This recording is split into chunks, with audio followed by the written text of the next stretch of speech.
choice. Either magbaba ka ng key or song choice. For my experience po, it's a big lesson na po to sa akin, especially sa pagkanta po and sa pag-perform.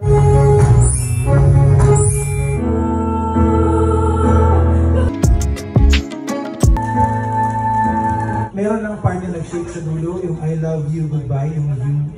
Medyo siguro dala ng kaba or dala ng lamig ngayon sa studio. Yung pagkanta ko po medyo medyo nakakakaba din. May mga parts na nagiging mali ako po doon talaga.